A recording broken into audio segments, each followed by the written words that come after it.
Hello students of class 7. Today we will discuss chapter 5, acids, bases and salts, and in this topic we will discuss about acid rain. Are you familiar with the term acid rain? So a question arises here. क्या students आप परिचित हैं कि acid rain क्या होती है? Have you ever heard about damaging effect of acid rain? Second question arises here students is that कि क्या आपने स्टूडेंट्स कभी सुना है कि जो एसिड रेन है उसका हानिकारक प्रभाव क्या होता है? As the name indicates, the rain containing excess of acids is called an acid rain.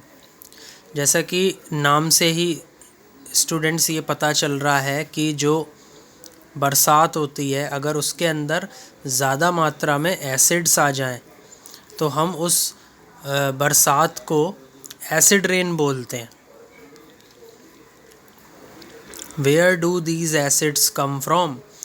Now one more question arises here students कि आखिर ये जो एसिड्स हैं ये कहाँ से आते हैं? The rain becomes acidic because carbon dioxide, sulfur dioxide and nitrogen dioxide, which are released into the air as pollutants, dissolve in raindrops to form carbonic acid, sulfuric acid and nitric acid respectively. तो students जो ये बरसात होती है ये अम्लीय कब बनती है, एसिडिक कब बनती है? जब इसके अंदर carbon dioxide, sulphur dioxide and nitrogen dioxide ये सभी गैसेस जो इन बारिश की जो बूंदें होती हैं इनके अंदर घुल जाती हैं to form carbonic acid, sulphuric acid and nitric acid respectively. और घुलने के बाद ये एसिड में बदल जाती हैं. तो क्या क्या एसिड बनते हैं यहाँ से? Carbonic acid, sulphuric acid and nitric acid. So these all are strong acids. और ये जो गैसेस होती हैं स्टूडेंट्स ये हवा के अंदर भी छोड़ी जाती हैं एज पॉल्यूटेंट्स. पॉल्यूटेंट्स को बोलते हैं प्रदूषण करने वाले. तो ये प्रदूषण करने वाली कुछ गैसेस होती हैं जो हवा के अंदर भी होती हैं.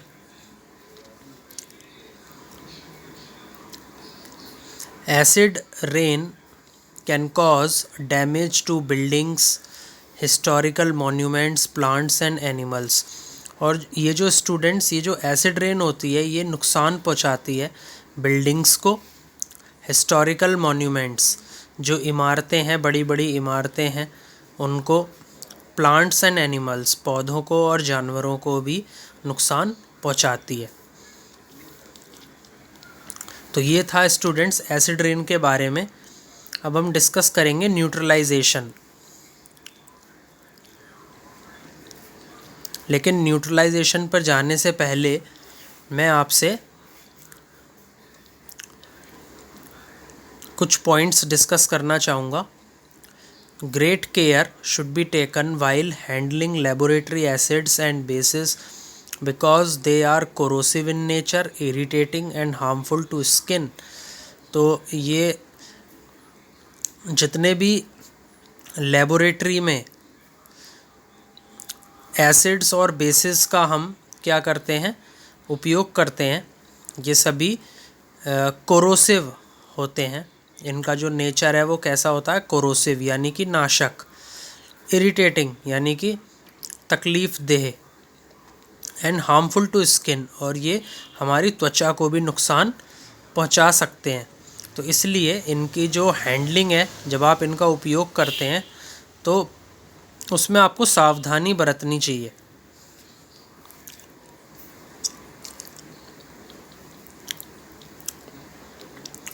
तो अब हम डिस्कस करेंगे students neutralisation. We have learned that acids turn blue litmus red and bases turn red litmus blue। हम सभी ने स्टूडेंट्स ये अच्छे से पढ़ा है कि जो एसिड्स होते हैं वो ब्लू लिटमस को रेड लिटमस में बदल देते हैं, और जो बेसिस होते हैं वो रेड लिटमस को ब्लू लिटमस में बदल देते हैं। तो ये हम इस चैप्टर के पहले पार्ट्स में डिस्कस कर चुके हैं। Let us see what happens when an acid is mixed with a base. आइए देखते हैं स्टूडेंट्स कि क्या होता है जब एक एसिड किसी बेस के अंदर क्या होता है, मिक्स होता है। We are going to use an indicator you have not use so far, it is called फिनोफ्थिलिन।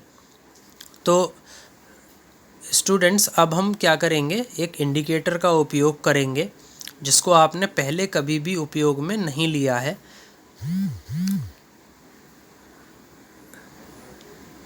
It is called phenolphthalein. तो उस इंडिकेटर को बोला जाता है phenolphthalein. Activity 5.5 to be demonstrated by the teacher in the class. Students ये जो activity है अब हम इसके बारे में पढ़ेंगे। Fill 1/4 of test tube with dilute hydrochloric acid. जो टेस्ट ट्यूब है उसको 1/4 आप डाइल्यूट हाइड्रोक्लोरिक एसिड यानी कि HCl से भर दीजिए। Note down its colour. अब क्या करिए स्टूडेंट्स, जो इसके अंदर जो रंग है उसको एक जगह पर लिख लीजिए। Note down the colour of phenolphthalein solution also. और जो फिनोफ्थिलिन का जो कलर है, फिनोफ्थिलिन सॉल्यूशन का जो कलर है उसको भी लिख लीजिए। Add 2-3 drops of the indicator to the acid. अब उस एसिड के अंदर 2 से 3 ड्रॉप्स उस इंडिकेटर की डाल दीजिए। Now shake the test tube gently. अब जो टेस्ट ट्यूब है उसको बहुत धीरे धीरे हिलाइए। Do you observe any change in colour of the acid. तो यहाँ पर ये क्वेश्चन अराइज होता है स्टूडेंट्स कि क्या आपको उस रंग के अंदर कोई बदलाव नज़र आया उस एसिड में। Add to the acidic solution a drop of sodium hydroxide solution by a dropper. अब जो एसिडिक सॉल्यूशन आपने रेडी किया है उसके अंदर एक ड्रॉप यानी कि एक बूंद सोडियम हाइड्रोक्साइड यानी कि NaOH। NaOH क्या होता है स्टूडेंट्स, बेस। तो उस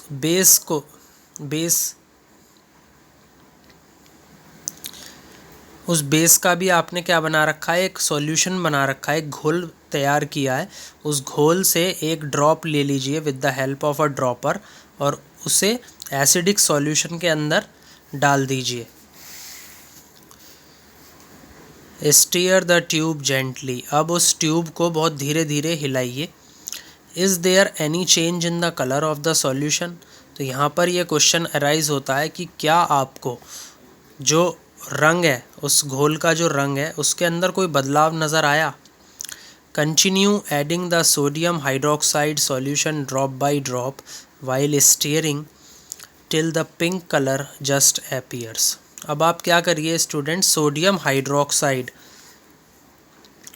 का जो सॉल्यूशन है उससे क्या करिए,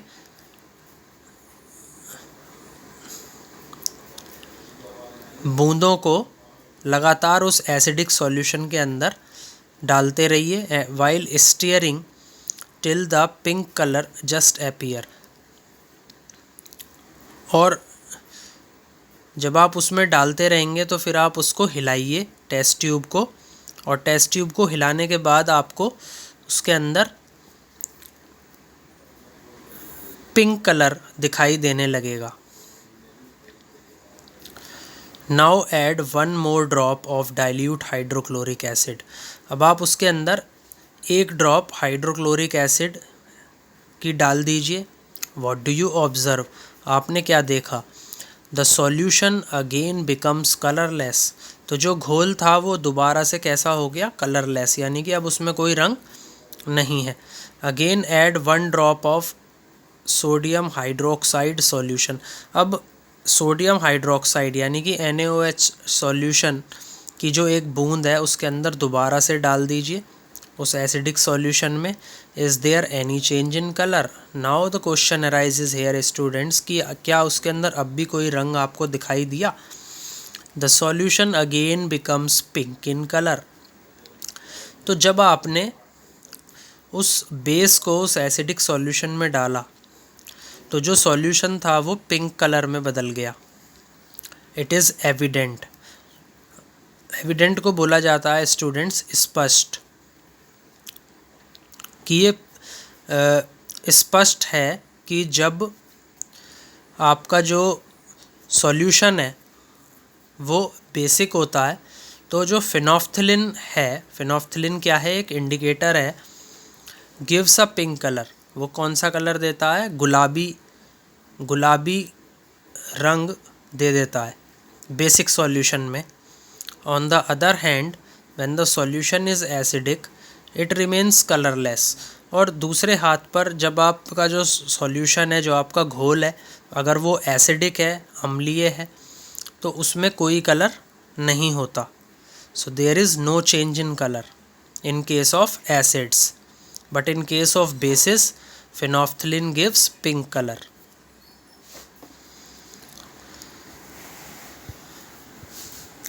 Now let's move forward in this video.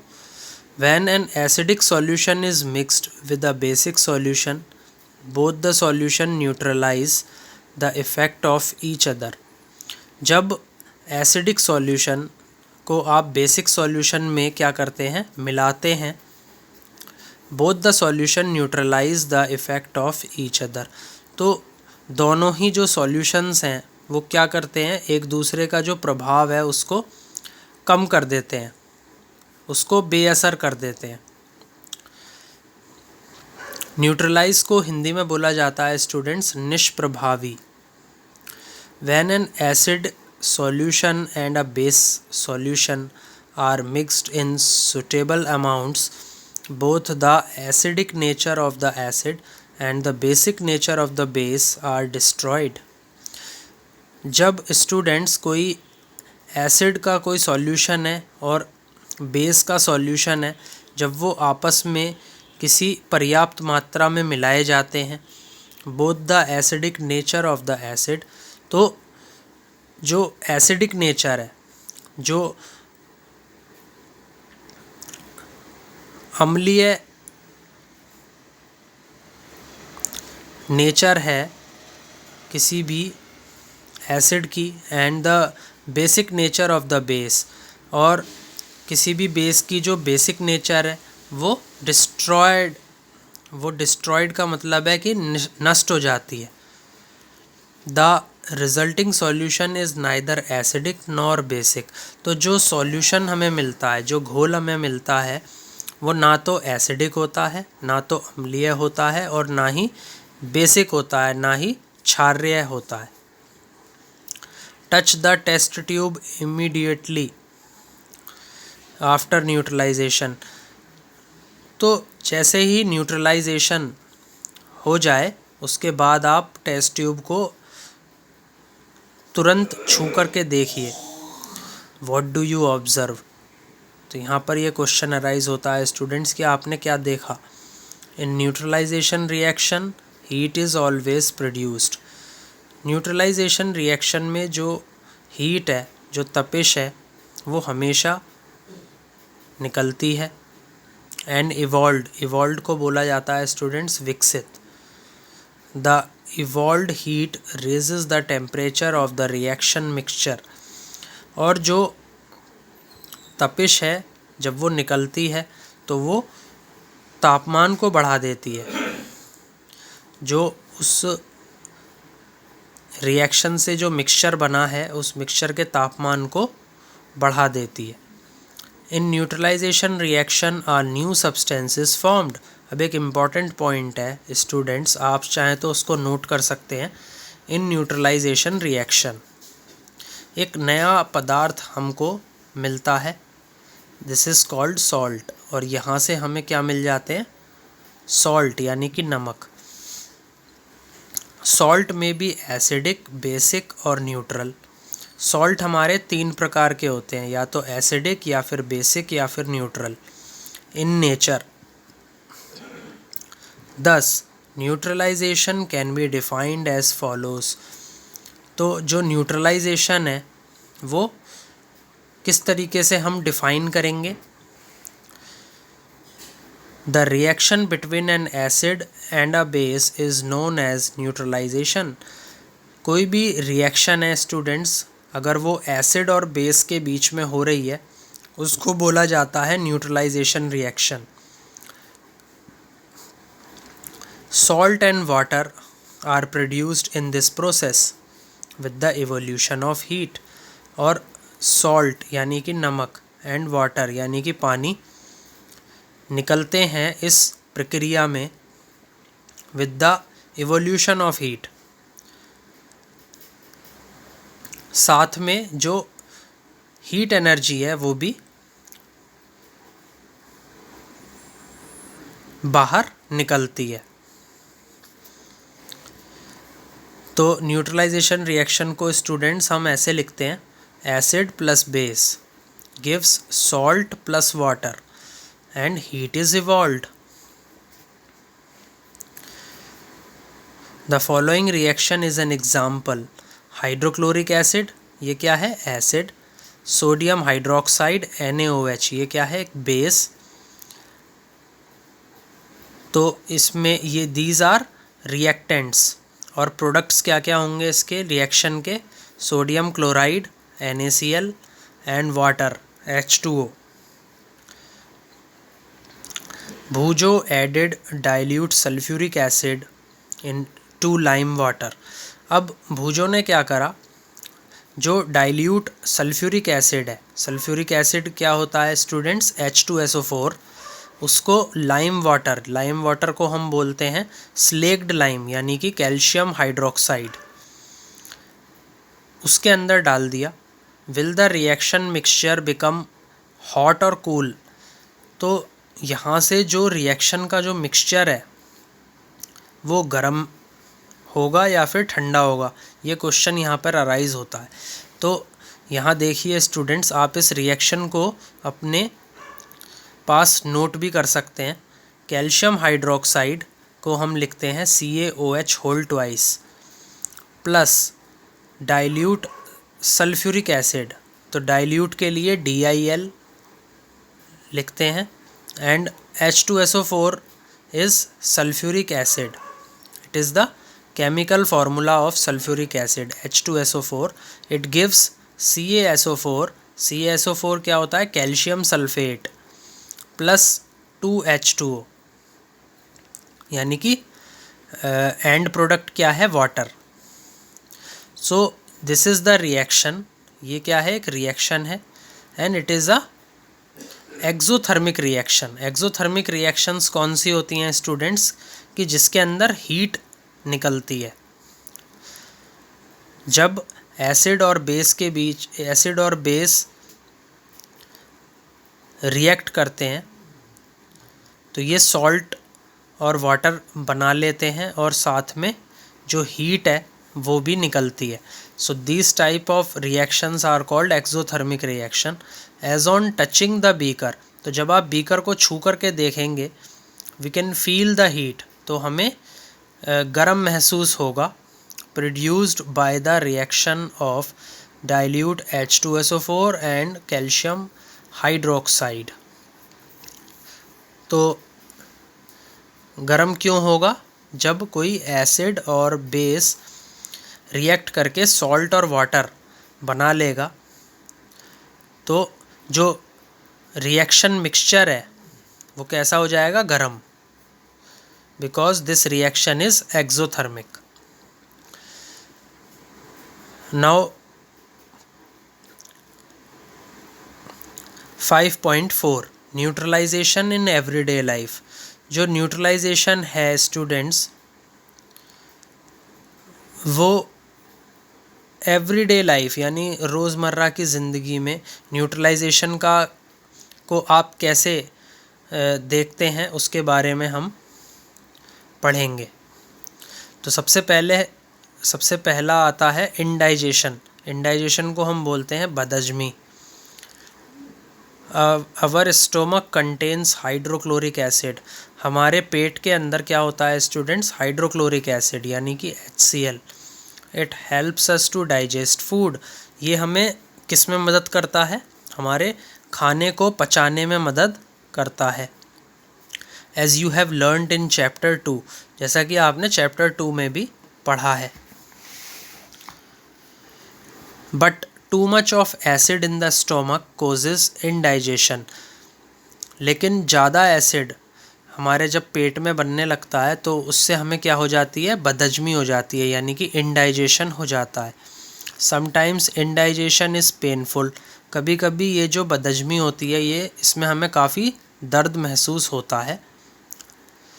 To relieve indigestion, अगर हमें बदहजमी से राहत पानी है, we take an antacid, तो हम क्या ले लेते हैं? एक एंट एसिड ले लेते हैं। एंट एसिड को बोला जाता है स्टूडेंट्स अम्ल तत्वनाशक।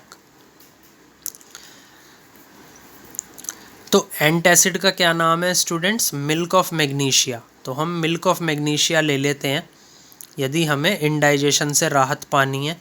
Which contains magnesium hydroxide. इसके अंदर क्या प्रेजेंट होता है? मैग्नीशियम हाइड्रोक्साइड यानी कि MgOH होल ट्वाइस। ये क्या है इसका chemical formula? It न्यूट्रलाइजेज the effect of excessive acid. तो ये क्या करता है? जो ज़्यादा मात्रा में एसिड हमारे पेट में बन रहा होता है उसका जो प्रभाव है उसको बेअसर कर देता है। Now we will discuss ant bite. Ant bite क्या मतलब? जैसे आपको किसी चैंटी ने काट लिया तो उसके अंदर क्या होता है अब हम डिस्कस करेंगे।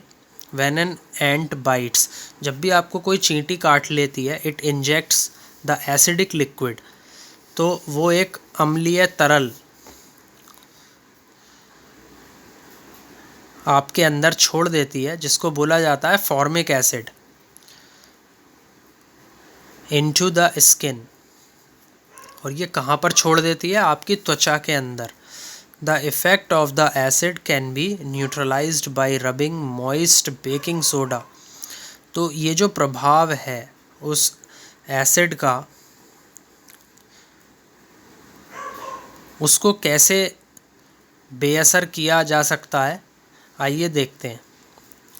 Bye rubbing moist baking soda, आप क्या करिए, जहाँ पर भी आपको चैंटी ने काटा है वहाँ पर जो बेकिंग सोडा है, मॉइस्ट बेकिंग सोडा है, उससे उसको रगड़िए। तो बेकिंग सोडा का केमिकल फार्मूला क्या होता है? NaHCO3। इसको बोला जाता है सोडियम हाइड्रोजन कार्बोनेट।